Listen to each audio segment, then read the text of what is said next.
Find two positive numbers x and y such that x plus y is 60 and x y cube is maximum. So ಇಲ್ಲಿ ಏನು ಕೊಟ್ಟಿದ್ದಾರೆ ಅಂತ ಹೇಳಿ ಒಂದು condition ಕೊಟ್ಟಿದ್ದಾರೆ. ಎಕ್ಸ್ ಪ್ಲಸ್ ವೈ ಇಸ್ 60 ಅಂಥೇಳಿ ಅದಾಯಿತು ಅಂದಮೇಲೆ f of X comma y is equal to x into Y cube. ಈ ಫಂಕ್ಷನನ್ನು ನಾವು ಮ್ಯಾಕ್ಸಿಮಮ್ ಮಾಡಬೇಕು. ಸೊ ಹೇಗಪ್ಪ ಅಂತಿದ್ದು ಅಂತ ಹೇಳಿದ್ರೆ ಹೇಗೆ ಯೋಚನೆ ಮಾಡಬೇಕು ಅಂತ ಹೇಳಿದ್ರೆ this particular expression we have to optimise to be optimised. Best possible scenario ಹುಡುಕಬೇಕು. ಸೊ ಮ್ಯಾಕ್ಸಿಮಮ್ ವ್ಯಾಲ್ಯೂ ಇದು ನಿಮ್ಗೇನು ಕನ್ಸ್ಟೆಂಟ್ ಕೊಟ್ಟಿಲ್ಲ ಅಂತ ಹೇಳಿತು ಅಂತ ಹೇಳಿದ್ರೆ ಎಕ್ಸ್ ಪ್ಲಸ್ ವೈ ಇಲ್ಲಿ ಪಾಸಿಟಿವ್ ಅದು ಇದು ಏನು ಕೊಡಲಿಲ್ಲ ಅಂತ ಹೇಳಿದ್ರೆ ಇದು ಮ್ಯಾಕ್ಸಿಮಮ್ ವ್ಯಾಲ್ಯೂ ಏನು ಬರ್ಬೋದು, ಇದು ಇನ್ಫಿನಿಟಿ. ಆದರೆ ಇಲ್ಲಿ ಕನ್ಸ್ಟೆಂಟ್ ಕೊಟ್ಟಿದ್ದಾರೆ. ಕನ್ಸ್ಟ್ರೈನ್ ಅಂತ ಹೇಳಿದ್ರೆ this is known as constraint. Constraint ಅಂತ ಹೇಳಿದ್ರೆ ತಡೆಯುವಂಥದ್ದು ಏನೋ ಒಂದು ಬ್ಯಾರಿಕೇಡ್. ಆದರೆ x plus y should add up to 60 and x and y and x comma y belongs to positive real numbers. ಸರಿನಾ? ಈ ಕನ್ಸ್ಟ್ರೈನ್ ಕೊಟ್ಟಿದ್ದಾರೆ. ಇದೊಂದು ಕನ್ಸ್ಟ್ರೈನ್. ಈ ಥರ ಇರಬೇಕಾದ್ರೆ ನಾವು ಇದನ್ನು ಆಪ್ಟಿಮೈಸ್ ಮಾಡಬೇಕು. ಕನ್ಸ್ಟ್ರೈನ್ ಅಂತ ಹೇಳಿದ್ರೆ ಅಡಚಣೆ, ತಡೆಯುವಂಥದ್ದು. ಆಯ್ತಾ ಹುಡುಗರ? ಇದನ್ನು ನಾವು ಆಪ್ಟಿಮೈಸ್ ಮಾಡಬೇಕು. ಬೆಸ್ಟ್ ಪಾಸಿಬಲ್ ಸಿನಾರಿಯೋ ಹುಡ್ಕೊಬೇಕು. ಆದರೆ ಈ ಅಡಚಣೆ ಮನಸ್ಸಲ್ಲಿ ಹಿಡ್ಕೊಂಡು ಮುಂದುವರಿಬೇಕು. ಈ ಕನ್ಸ್ಟ್ರೈನ್ ಸರಿನಾ? ಈ ಕಂಡೀಷನ್ ಮನಸ್ಸಲ್ಲಿ ಇಟ್ಕೊಂಡು, ಇಲ್ಲಾಂದರೆ ಕಂಡೀಷನ್ ಅಂತ ಕೂಡ ಮುಂದುವರಿಬೋದು ನಾವು. ಕಂಡೀಷನ್ ಸರಿನಾ? ಸೊ ಈ ಕಂಡೀಷನ್ ಮನಸ್ಸಲ್ಲಿ ಇಟ್ಕೊಂಡು ಮುಂದುವರಿಬೇಕು. ಇದು ಮತ್ತು ಎರಡಿದೆ ಕಂಡೀಷನ್ನು. ಸೊ ಎಂಥ ಪ್ರಾಬ್ಲಮ್ ಇದೆ, ಹೇಗೆ ಮುಂದುವರಿಯೋದು ಇದನ್ನು? ಸೊ ಮೊದಲೇದಾಗಿ we need to differentiate F of X comma Y with respect to X ಏನೆ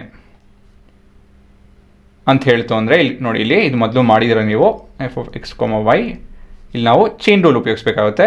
Y into Y cube plus X into 3y square and differentiate Y with respect to X. ಇದು ಮೊದಲು ಮಾಡಿದಿರಲ್ಲ ಇದನ್ನು. So this is the combination of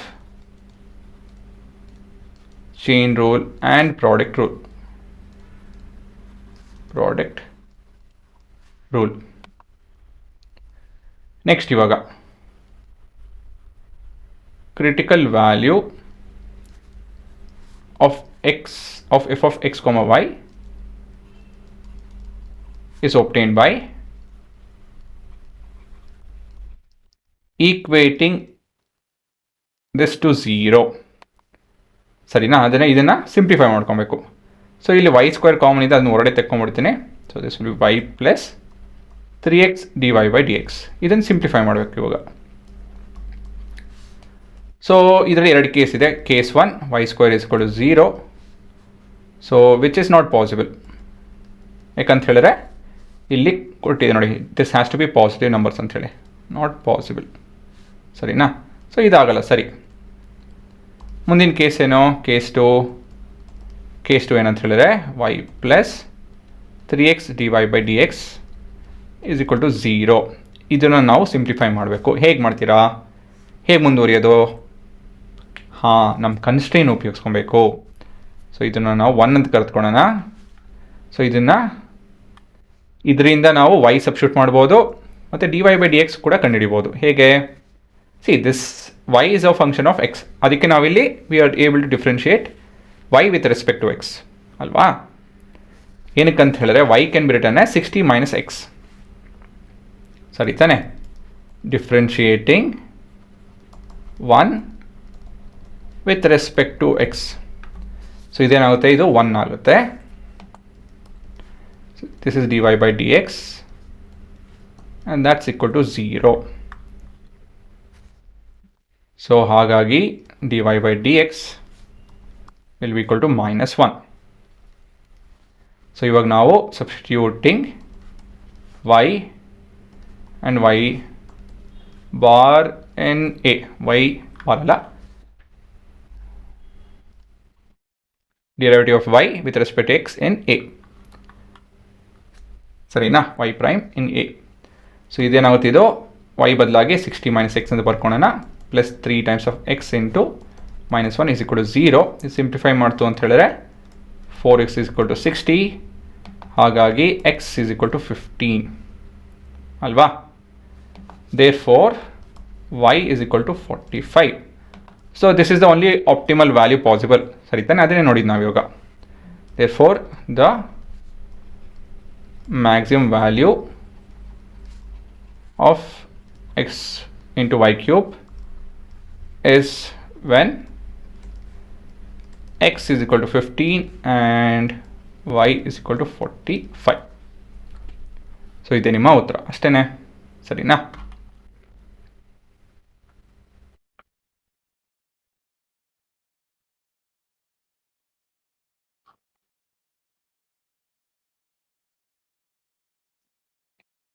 ಹುಡುಗರ, ಇದೇ ಪ್ರಶ್ನೆ ನಾವು ಇನ್ನೊಂದು ರೀತಿಯೂ ಕೂಡ ಮಾಡ್ಬೋದು, ಆಯಿತಾ? ಇದೇ ಪ್ರಶ್ನೆ ನಾವು ಇನ್ನೊಂದು ರೀತಿ ಕೂಡ ಮಾಡ್ಬೋದು. ಏನಂತ ಹೇಳಿದ್ರೆ, ಇಲ್ಲಿ ಎಫ್ ಆಫ್ ಎಕ್ಸ್ ವೈ ಬದಲಾಗಿ ನಾವು ಎಕ್ಸನ್ನು 60 ಮೈನಸ್ ವೈ ಅನ್ನು ಸಬ್ಸ್ಟಿಟ್ಯೂಟ್ ಮಾಡ್ಕೊಂಡು ಮುಂದುವರಿಬೋದು.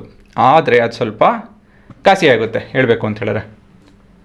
ಈ ಪ್ರಶ್ನೆ ಈಗ ಸುಲಭ ಆಗ್ಬೋದು, ಮುಂದಕ್ಕೆ ಹೋಗ್ತಾ ಹೋಗ್ತಾ ಅದು ಸ್ವಲ್ಪ ಘಾಸಿ ಆಗುತ್ತೆ, ಮೆಥಡಾಲಜಿ ಘಾಸಿ ಆಗುತ್ತೆ, ಸರಿನಾ?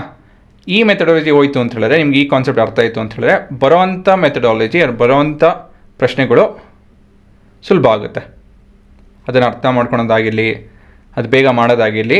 ಹಾಗಾಗಿ ನಾನು ಈ ಕನ್ಸ್ಟ್ರೈನು ಆಪ್ಟಿಮೈಸೇಷನ್ ಅಂಥೇಳಿ ಇದೇ ರೀತಿಯಲ್ಲಿ ನೀವು ಕೊನೆಯದಾಗಿ ನಾವು ಸಬ್ಸ್ಟಿಟ್ಯೂಟ್ ಮಾಡಿದ್ರಿ, ಕನ್ಸ್ಟ್ರೈನ್ ಇದೆ ಅದು ಸಬ್ಸ್ಟಿಟ್ಯೂಟ್ ಮಾಡಲೇಬೇಕು.